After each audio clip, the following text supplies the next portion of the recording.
सरकार से मदद का इंतजार करते करते बीते 62 साल, अब खुद कर दिखाया कमाल। ग्रामीणों ने बदली सरकारी स्कूल की तस्वीर, देखकर आप भी कह उठेंगे वाह भाई वाह। सांगनेर के मंदाऊ का राजकीय उच्च माध्यमिक विद्यालय बना नजीर। ग्रामीणों और भामाशाहों ने इस विद्यालय में ला दी बदलाव की बयार। प्राचार्य अशोक कुमार मीणा व प्राचार्य लालाराम कुमावत की पहल आई काम। जिस जगह में मौजूद हूँ वो है शिक्षा का मंदिर। जी हाँ, वो शिक्षा का मंदिर जिसकी स्थापना 1962 में हुई। 1962 में स्थापना होने के बाद कहीं ना कहीं सरकार की नज़र में शायद ये विद्यालय आया ही नहीं, लेकिन भगवान के घर कहते हैं कि देर है अंधेर नहीं। गांव के फरिश्ते आए और एक नए भवन का निर्माण कर दिया, वो भी करोड़ों रुपए की लागत से। वो मैं आपको बाद में दिखाऊंगा, लेकिन उससे पहले वर्तमान स्थिति इस शिक्षा के मंदिर की मैं दिखाता हूँ। कैसे बच्चे यहाँ पर पढ़ते होंगे, कैसे भारत देश का भविष्य यहाँ से संवरता होगा। लेकिन गुरुजनों के अथक प्रयासों से और गांव वालों के सहयोग से एक नए विद्यालय की, एक नए भवन की स्थापना हो गई।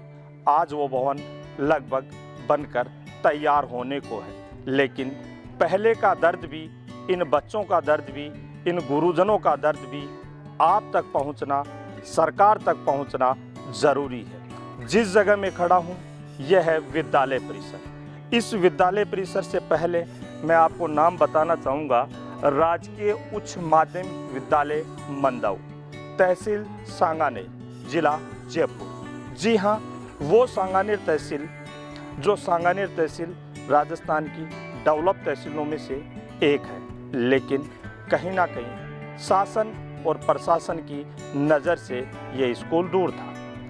इसके साथ ही सबसे बड़ी चीज़ तो आपको मैं दिखाऊं कि जब यहाँ पर बरसात का पानी आता था, पूरा पानी जिस जगह में खड़ा हूँ यहाँ से लेकर पूरे भवन में पानी चला जाता था, क्योंकि जिस प्रकार से विद्यालय में पानी भराव होता था, बच्चे क्या करें, खड़े खड़े बच्चों को पढ़ना पड़ता था। लेकिन गुरुजनों ने भी मेहनत में कोई कमी नहीं छोड़ी, बच्चों ने भी मेहनत में कोई कमी नहीं छोड़ी। जब हमारी टीम विद्यालय पहुंची और विद्यालय पहुंचने के बाद जब हमने परिणाम जाना तो देखकर अचंभित हो गई। जहां सुविधाओं का अभाव, लेकिन बच्चों की बौद्धिक क्षमता कहीं बड़ी तेज नजर आई। इस विद्यालय की स्थिति वो है कि आज अगर यहाँ पर बारिश हो जाए तो शायद मुझे लगता है कि ये विद्यालय चल पाएगा। बारिश होते ही इस विद्यालय में पानी भर जाएगा, बच्चों को घर जाना पड़ेगा। ये कैसी शिक्षा, ये कैसे शासन और प्रशासन की शिक्षा। सरकारें बड़े बड़े दावे करती है, जनप्रतिनिधि बड़े बड़े दावे करते हैं, लेकिन उन दावों को फैल करके यहाँ के स्थानीय फरिश्ते निकल कर बाहर आए और एक नए शिक्षा के मंदिर का निर्माण कर दिया। तो आइए चलते हैं उस शिक्षा के मंदिर की ओर, जिसमें इन फरिश्तों के द्वारा करोड़ों रुपए खर्च किए हैं। करोड़ के जमीनों के पट्टे दिए दान, 1.5 करोड़ की लागत से बना उच्च गुणवत्ता वाला स्कूल भवन। अब कॉर्पोरेट के सहयोग से लगातार जारी है विकास। सरकारी व्यवस्थाओं और उसके कारिंदों की कछुआ चाल से तो यूं सभी अवगत हैं, लेकिन इस कुचक्र से निकलकर कमाल कर दिखाने वाले लोग बिरले ही हैं। और जब यह काम सामूहिक रूप से और आपसी सहयोग से किया जाए तो इसका महत्व और अधिक बढ़ जाता है।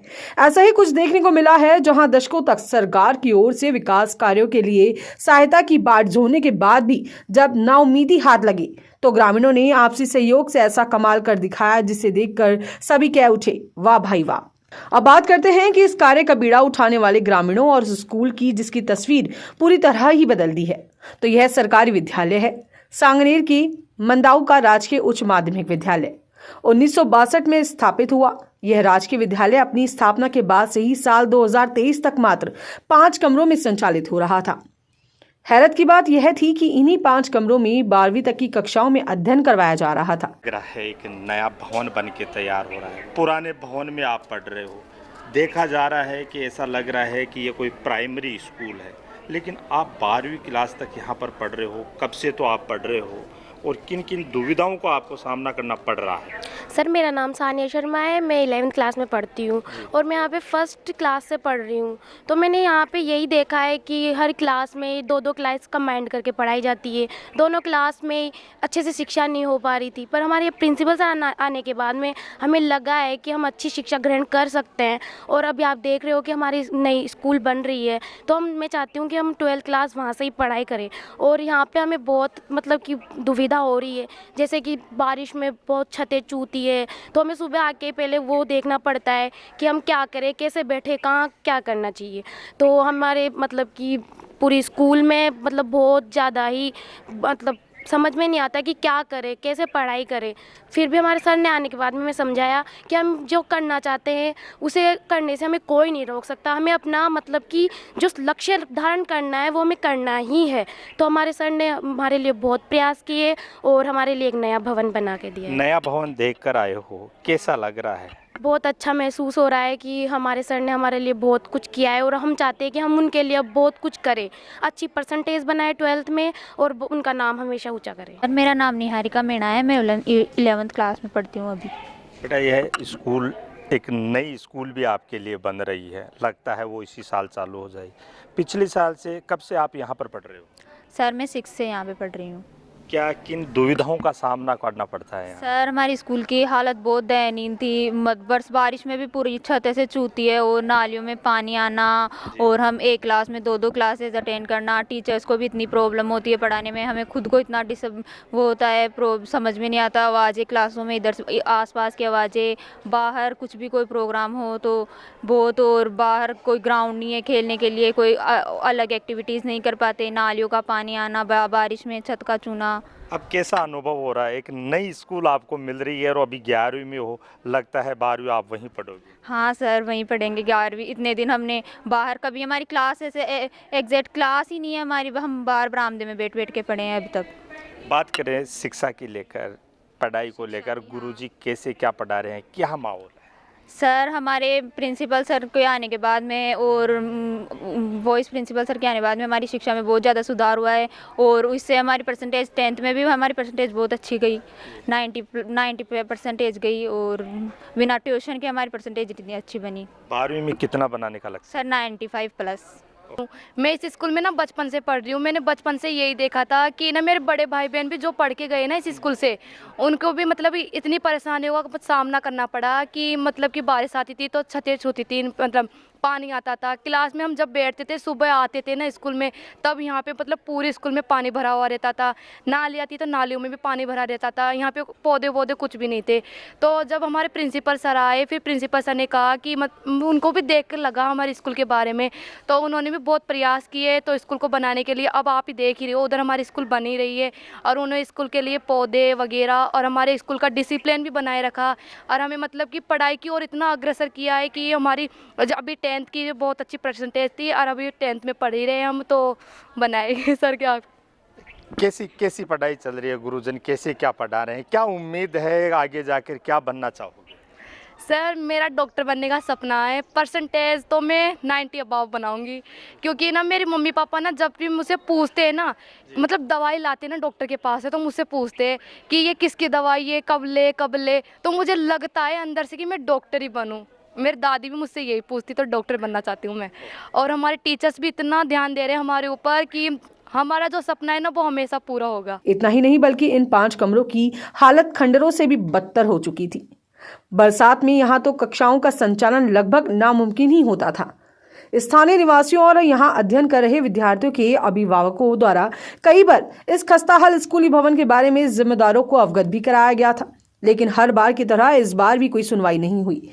ऐसे में आखिरकार स्थानीय भामाशाहों और ग्रामीणों ने इस स्कूल की कायापलट का बीडर उठाया और इस स्कूल को एक नजीर के रूप में स्थापित कर दिया। यहाँ के भूतपूर्व सरपंच और वर्तमान में सक्रिय सदस्यों की गिनती में जिनका नाम आता है वो अपने साथ जुड़े हैं। सरपंच साहब, आपने भी 5 साल राज किया, लेकिन इस राज में ये अव्यवस्थाएं क्यों फैली, और अब आपके मन में ऐसी जागृति क्या आई कि एक नया भवन बनकर तैयार हो रहा है? देखो ऐसा है कि सन 66 के अंदर मैं साला में प्रवेश किया है शुरुआत में। जी। 66 से लेकर मैं 5वीं क्लास तक का स्कूल था। 5वीं में यहाँ पढ़ा, 6वीं में मोहाना चला गया। जाने आने में परेशानी सभी भाइयों को पहले होती थी। तो जब मैं आया तब बिल्डिंग के नाम से तो वो सिर्फ सामने वाला एक वैसे कमरा ही था। अच्छा। उसके बाद में बरामदा बना सरकार की तरफ से। फिर जब हम सरपंच बन गए 95 में, तब फिर ये 5 हॉल और बनवाए इस स्कूल में। लेकिन बच्चों की संख्या बढ़ती गई और हमारे यहाँ व्यवस्था इतनी हो गई कि गांव के बीच में बच्चे रहना तो पढ़ाई वो नहीं हो सकती जो अलग से हो सकती है, क्योंकि यहाँ जगह भी नहीं थी हमारे पास। और होते थे बच्चे, कमरे बनाने का तो और भी विचार था, लेकिन जगह नहीं थी मेरे पास यहाँ। तो उस वक्त में भी नहीं बन पाए। बाद में आने वाले सरपंचों ने भी नहीं बना सके क्योंकि जगह नहीं थी। फिर ग्रामवासियों ने वहाँ पे अपनी पूरे ग्राम की ही ज़मीन थी आबादी की, उसको ग्राम पंचायत के हैंड ओवर की और ग्राम पंचायत नया भवन भी बनाया। पहले जयसिंहपुरा पंचायत हुआ करती थी, फिर पंचायत हमारी मदाऊ बन गई, तो वो पूरी ज़मीन फिर इन्होंने दे दी। और ज़मीन देने के बाद में वहाँ क्या है कि हम डानियों में रहने लग गए। गाँव में तो बहुत कम परिवार रहते हैं, बाकी डानियों में बटा हुआ है मदाऊ गाँव। तो वो ज़मीन हमारी खाली सी भी थी, तो वहाँ बहुत गंदगी वैसे ही रहती थी, खाली पड़ी ज़मीन थी। तो उसकी फिर साफ़ सफाई करवाई, उसमें पंचायत भवन बना। बाद में विद्यालय के लिए दोनों गुरुजन हैं हमारे, प्राचार्य अशोक जी मीना और उपप्राचार्य लाला राम जी कुमावत। इन्होंने अथक प्रयास किया, ग्रामवासियों को सभी को प्रेरित किया और फिर ये योजना बन गई और सब भाइयों ने मिलके और ये जिम्मेदारी मेरे पे दे दी। एक कड़वा प्रश्न पूछूंगा मैं आपसे, क्या 1962 से लेकर अब तक कई सरकारें आई और कई सरकारें गई, क्या इस विद्यालय पर उन सरकारों की या जनप्रतिनिधियों की नज़र नहीं पड़ी? वो देखो, प्रमुख समस्या तो ये रही कि प्रतिनिधि जितने भी बन जाते हैं तो इनमें छोटी मोटी बातों का ध्यान कम लगाया करते हैं। सरपंच जो पहले हुआ करते थे तो हमारे गांव से नहीं थे, बाहर के थे, तो देखो दूसरे गांव पे कम ही ध्यान दिया करते हैं। लेकिन जब हम सरपंच थे, मेरे पास जितने भी स्कूल थे, मैंने सभी स्कूलों में हॉल बरामदा उस वक्त में 95 से 99 के बीच में 73 लाख के काम करवाए हैं मैंने, जिसमें सबसे बड़ा योगदान बारगो साहब का रहा, जो हमारे MP हुआ करते थे। उनको 2.5 साल, मेरे कार्यकाल के 2.5 साल बाद ये MP फंड जब भी लागू हुआ था, 2.5 करोड़ रुपया उनको मिला, जिसमें से 55 लाख अकेले बारगो साहब से मैं लिए। बाकी का योगदान सरकार से जो भी योजनाएं आई या नई योजना के लिए मैं प्रस्ताव लेके जाता, घूमता, अधिकारियों से निवेदन करता। इस प्रकार से 25 पंचायत थी मेरे पंचायत समिति सांगानेर में, लेकिन 73 लाख के टारगेट किसी पंचायत के नहीं थे, उसमें मैं अव्वल था, क्योंकि वो मेरे प्रयास थे। और उसके बाद में ऐसी कोई सीट आई नहीं, हम सरपंच बने नहीं। आखिर में प्रयास सफल हुआ आखिर में प्रयास। और अब जाके फिर ग्रामवासियों को सबसे गुरुजनों ने इन्होंने निवेदन किया सभी से, तो सब भाई लग गए, इस काम में जुट गए। सबके सहयोग से हमारी नई बिल्डिंग तैयार हो रही है, जिसमें ज़मीन भी इन्हीं की है पूरे ग्रामवासियों की, और वो बिल्डिंग भी इन्हीं के द्वारा पैसा लगाया जा रहा है, जो करीबन 1.5 करोड़ के समथिंग वो लगभग खर्चा उसमें आएगा पूरी बिल्डिंग में। लेकिन अब सुविधा हो जाएगी। और राज्य सरकार से तो मैं यही अब थोड़ी आशा रखता हूँ कि हमारे इस क्षेत्र में अब शहर बसे गए तो जयपुर शहर फैलना है, आ गई कॉलोनियाँ यहाँ भी कट गई, बच्चे भी बढ़ेंगे। और मेरी बालिकाओं के लिए सबसे बढ़िया काम हो जाए, अगर कॉलेज गवर्नमेंट यहाँ प्रस्तावित कर दे तो मेरी ये बच्चियाँ भविष्य के लिए उज्जवल भविष्य इन बच्चियों का बन जाए। बच्चे तो कहीं भी पढ़ लेंगे, लेकिन बच्चियाँ फिर ग्राम में बहुत से परिवार ऐसे हैं कि जो दूर भेज के अपनी बच्चियों को नहीं पढ़ा सकते। और पढ़ने वाली हमारे अभी जो स्टाफ हमारे स्कूल में है, उनकी शिक्षा का भी है साहब की बहुत बढ़िया पढ़ाई करवाते हैं ये, और बच्चियाँ भी 90-95% परसेंटेज बना रही है, तो इनकी पढ़ाई का भी है। तो मेरी बच्चियाँ आगे बढ़ जाए, ये मेरी ख्वाहिश, दिली ख्वाहिश है। कॉलेज हो जाए तो मेरी सभी बच्चियाँ पढ़ ले। हर ओर से हताश होकर स्थानीय ग्रामीणों ने स्कूल की कायापलट का बीड़ा उठाया। इसके लिए स्थानीय ग्रामीणों ने करीब 20 करोड़ की जमीन के पट्टे स्कूल के नए भवन के लिए दान कर दिए। निर्माण समिति अध्यक्ष पूर्व सरपंच कैलाश चंद्र शर्मा ने बताया कि अनुमानित 20 करोड़ की जमीन सहित 1.5 करोड़ की लागत से नए भवन का निर्माण भामाशाहों के योगदान से करवाया जा रहा है। कुल सहयोग राशि से विद्यालय में 23 कमरे बरामदों सहित निर्मित करवाए जाएंगे। साथ ही साथ एक विशाल मीटिंग हॉल का भी निर्माण करवाया जा रहा है। विद्यालय भवन के साथ साथ इस विद्यालय में टेबल, कुर्सियां, फर्नीचर, डिजिटल बोर्ड सहित तमाम आधुनिक सुविधाएं उपलब्ध करवाई जा रही हैं। प्रेरणा के पुंज और वर्तमान में राजकीय उच्च माध्यमिक विद्यालय के प्राचार्य अशोक कुमार जी अपने साथ जुड़े हैं। अशोक जी, जिस प्रकार से ग्रामीणों को प्रेरित करके पूरी विद्यालय की दिशा और दशा में परिवर्तन कर दिया, ये प्रेरणा कैसे आई और आपके स्टाफ के सहयोग से, ग्रामवासियों के सहयोग से आज ये राजस्थान का इतिहास, मैं तो यही कहूँगा कि राजस्थान में आपने इतिहास रचा है। सर, सबसे पहले तो आप सबका नमस्कार। मैंने यहाँ पे अगस्त माह में 8 अगस्त 2022 को कार्यग्रहण किया था। जैसे मैंने विद्यालय में कार्यग्रहण किया तो मुझे लगा कि वहाँ बच्चों के स्तर में बहुत अच्छा था, नामांकन भी अपेक्षाकृत अच्छा था, लेकिन मात्र 5 कमरों में विद्यालय चल रहा था जो कि 1962 से निर्मित था। साथ ही बच्चों में शिक्षा के प्रति बहुत अच्छा था, टीचर अच्छे थे, सब अच्छा पढ़ा रहे थे, लेकिन मूलभूत सुविधाओं का इतना बड़ा अंबार था कि सरकारी सहायता से अगर हम करते तो उसमें वर्ष गुजर जाते। मैंने सबसे पहले मेरे सभी टीचर्स की मीटिंग लेकर मैंने उनको ये कहा कि हमें परीक्षा परिणाम ऐसा देना है जिससे कि इस गांव में ऐसी भावना जगे कि सरकारी स्कूल में पढ़ाई अच्छी होती है।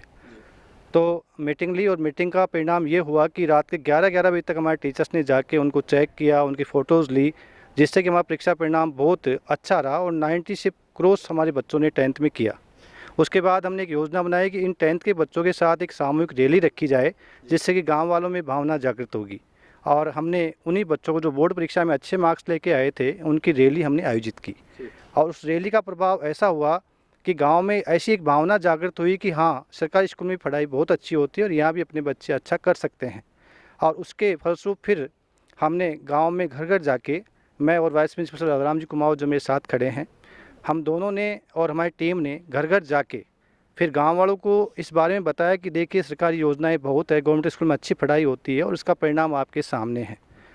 गांव के भामाशाहों ने हमारी पीड़ा को समझा और ख़ास तौर से इनके मन में एक वेदना जागृत हुई कि जब हमारी बेटियां हैं, हमारे गाँव के बच्चे हैं और हमारे पास पैसा नहीं है, तब भी हम मेहनत का पैसा इसमें लगाएंगे। तो गाँव के सब लोगों ने, हमारी जो आदरणीय भामाशाह हैं, बड़े बुजुर्ग हैं, पिता तुल्य, इन सब ने अपने स्तर पर मीटिंग की और मीटिंग करके ये निश्चय किया कि हमें अब कुछ करना है। उसके साथ ही सरपंच साहब, जो यहाँ के वर्तमान सरपंच साहब धनालाल जी, उनसे हमने चर्चा की तो उन्होंने सबसे पहले में 1000 गज का पट्टा आबादी में से आवंटित कर दिया। जैसे हमारे पास पट्टा मिल गया तो हमने फिर गांव वालों को कहा कि ज़मीन हमने ले ली है, अब आप थोड़ा हमारे लिए 2 या 4 कमरे बना देंगे तो हमारे बच्चे आराम से पढ़ पाएंगे और हम भी पढ़ा पाएंगे। और इसी का परिणाम हुआ सर कि जहाँ 5 कमरों में स्कूल चलता था, बरसात में बच्चे जर्जर अवस्था में, बिल्डिंग थी, 1962 का भवन था, बरसात दिनों में स्थिति ये होती थी कि हमें सफाई करनी पड़ती थी, बच्चों को हम टीचर मिलकर सफाई करते थे। तो गांव वालों ने हमारी इस भावना को समझा, पहल को समझा और उसी के परिणाम फिर सबसे पहले सरपंच साहब ने हमें पट्टे के आधे ज़मीन दी थी, उस पर गांव ने मीटिंग करके शुरू में 4 या 5 कमरों की पहल शुरू हुई, लेकिन ऐसा कहते हैं कि लोग मिलते गए, कारवा बनता गया। तो गाँव के भामाशाहों ने सब मिल के और ये 23 कमरों का जो आपके स्वरूप सामने दिखाई दे रहा है वो बनाया, और जिसकी कीमत आपको पता है कि 1.5 करोड़ रुपये से ज़्यादा लाएगी। साथ ही आज ये विद्यालय ऐसा बन चुका है जो कि आने वाली पीढ़ियों के लिए एक उदाहरण होगा, यहाँ के बच्चे एक नई मिसाल कायम कर पाएंगे। शिक्षा की बात करें, आप 22 में आए, यहाँ पर कार्यभार ग्रहण किया, अच्छा आपने परिणाम दिया, आगे आपका क्या उद्देश्य रहेगा इस संस्था को लेकर? सर, मेरा पहला प्रयास तो यह है कि यहाँ जो कि एक ग्रामीण अंचल का विद्यालय है, जहाँ पर बच्चों को वो सुविधाएं नहीं मिलती जो कि शहर की स्कूलों में मिलती है, लेकिन मेरा सबसे पहला उद्देश्य मेरा और वाइस प्रिंसिपल का यही है कि ये स्कूल राजस्थान में एक ऐसा डिजिटल स्कूल बने जिसका लोग उदाहरण दें। और इसी की पहल के मद्देनज़र हम लोग CCTV कैमराज, ICT लैब वगैरह, साइंस लैब और भामाशाहों से निवेदन करके हम हर एक रूम में LED TV वगैरह सब लगाने की कोशिश कर रहे हैं। विद्यालय के वाइस प्रिंसिपल हैं, वो भी अपने साथ जुड़े हैं। जिस प्रकार से प्रेरित करके आज जो कार्य किया है, क्या कुछ कहना है?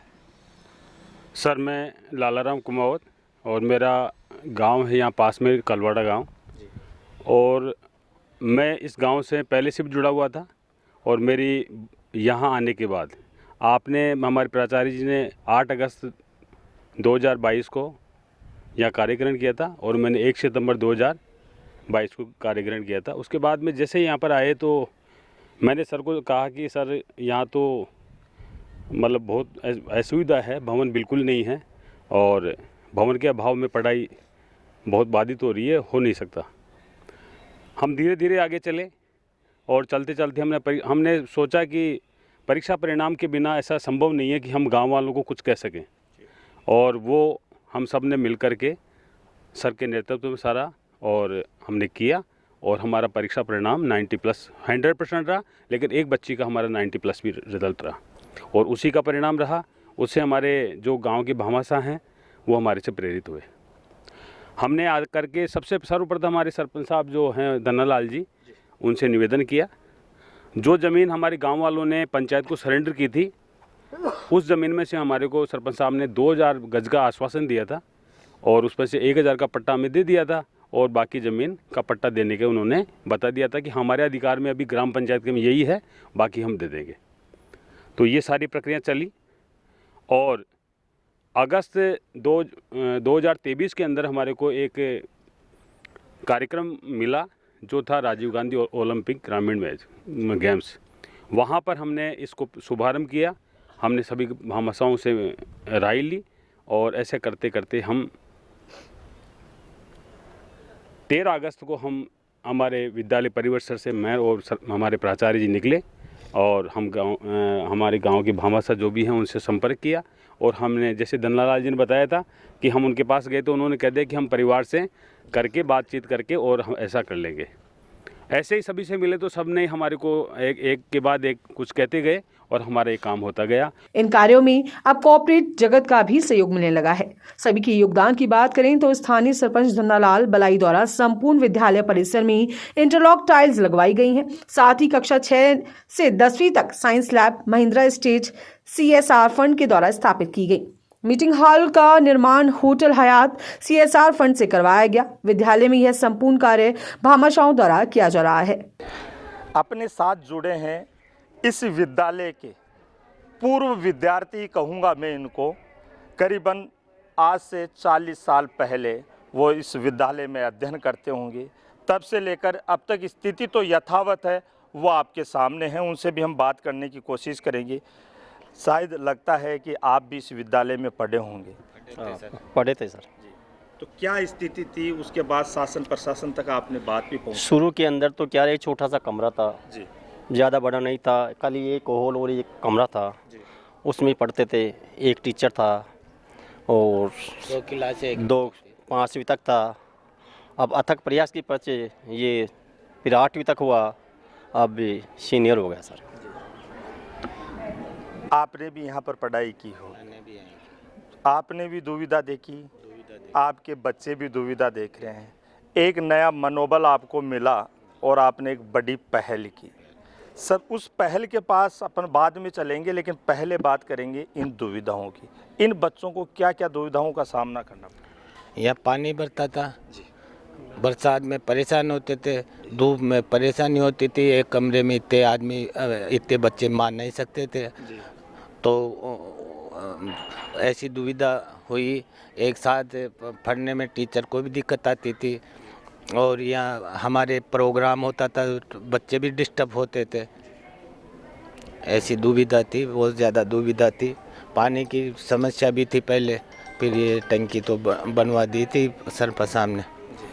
और यह बस्ती के बीच में थी तो शोरगुल होता है, छोटी मोटी बात होती है तो बच्चे वो माहौल मिल नहीं पाता है। दुविधाएं थी, लेकिन दुविधाओं में भी शिक्षा को तो प्राप्त करना था, तो कुछ सुविधाएं भी प्राप्त करनी थी। यह वो विद्यालय है जिस विद्यालय में कोई राजकीय पैसा नहीं आया है या कहीं बाहर से कोई चंदा नहीं आया है। स्थानीय ग्राम वासियों के, स्थानीय सरपंच और स्थानीय कमेटी और विद्यालय प्रबंध समिति के संयुक्त तत्वाधान में जो कार्य योजना है, इस कार्य योजना को पूरा रूप दिया गया है। स्थानीय सरपंच अपने साथ जुड़े हैं। सरपंच साहब, बहुत बड़ी पहल, शायद मुझे लग रहा है हिंदुस्तान की यह सबसे बड़ी पहल होगी, क्योंकि अक्सर देखा जाता है कि कई विद्यालय हैं, उस विद्यालयों को कई एनजीओ बना देते हैं, लेकिन यहाँ पर तो समस्त ग्रामवासी अपने बच्चों के लिए कितना शानदार भवन बना रहे हैं। सर्वप्रथम मैं सरपंच बना, उससे पहले मैं वार्ड पंच था 2014-15 के अंदर।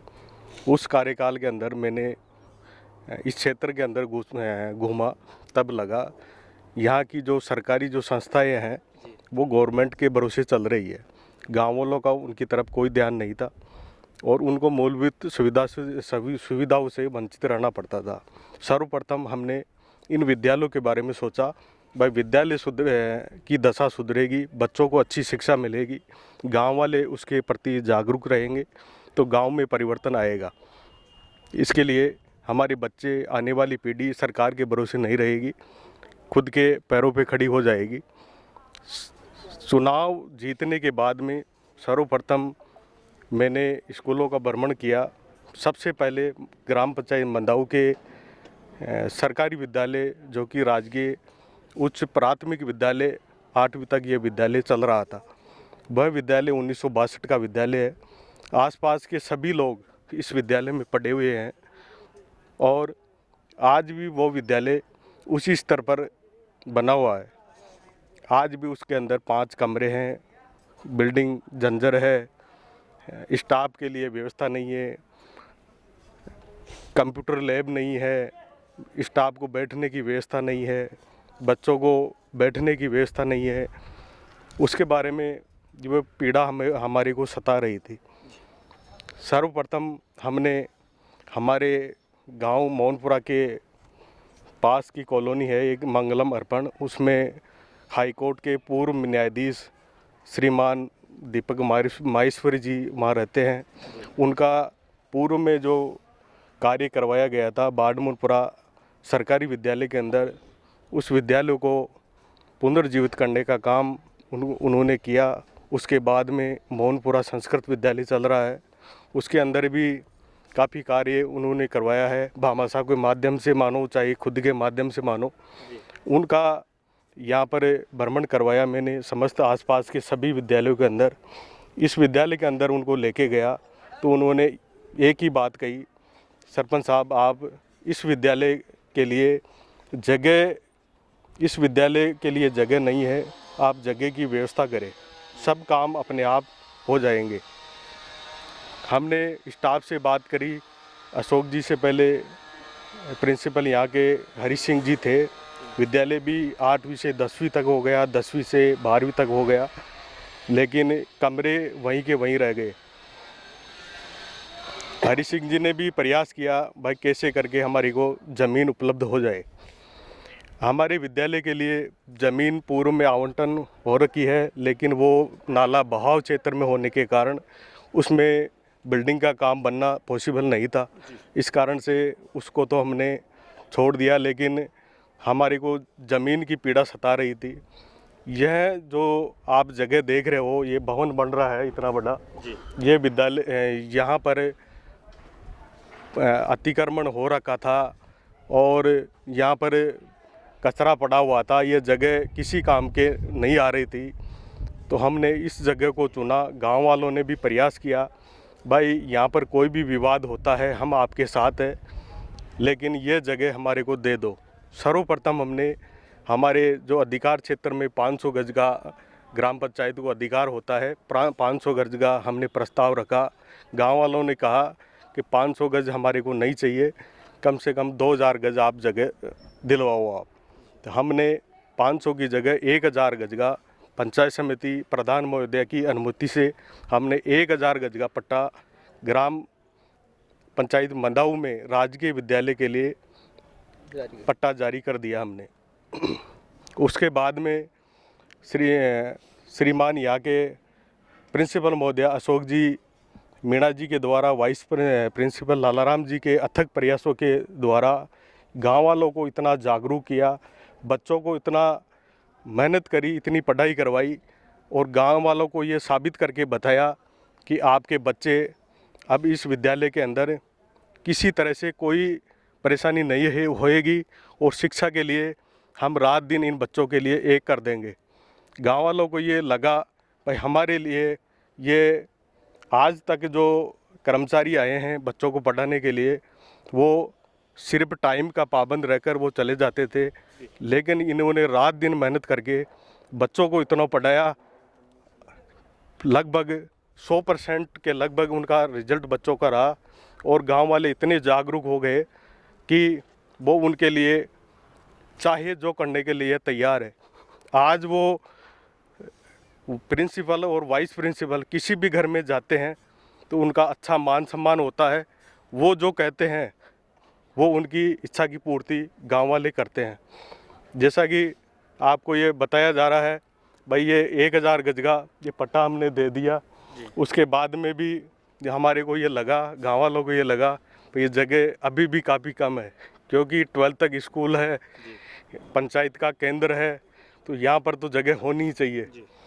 हमने 2000 गज से बढ़ा करके 3000 करी और 3000 के बाद में अभी स्कूल के कब्जे में जो 4 दीवारी आपके ये आप दिखा पा रहे हो, ये 4 दीवारी हो रखी है। ये 4000 गज के लगभग जगह है जिसके अंदर विद्यालय भवन बन रहा है। इतना सुंदर विद्यालय, आसपास के विद्यालय के अंदर, ये मंदाऊ पंचायत के अंदर जो विद्यालय बन रहा है, गांव वालों को और आसपास के सभी लोगों को यहाँ से ये सीख लेनी चाहिए कि गवर्नमेंट के भरोसे नहीं रहना चाहिए। भामाशाहों के माध्यम से, चाहे गांव वालों के माध्यम से अपनी जो सरकारी संस्था ये बनी हुई है उनको जीवित रखने के लिए खुद का प्रयास भी जरूरी है। निर्माण समिति अध्यक्ष पूर्व सरपंच कैलाश शर्मा, कोषाध्यक्ष कालूराम भौरा ने बताया कि विद्यालय प्राचार्य अशोक कुमार मीणा व उप प्राचार्य लालाराम कुमावत से प्रेरित होकर गांव वाले स्कूल भवन बनाने को लेकर प्रेरित हुए और इस असंभव से दिखने वाले कार्य को संभव कर दिखाया।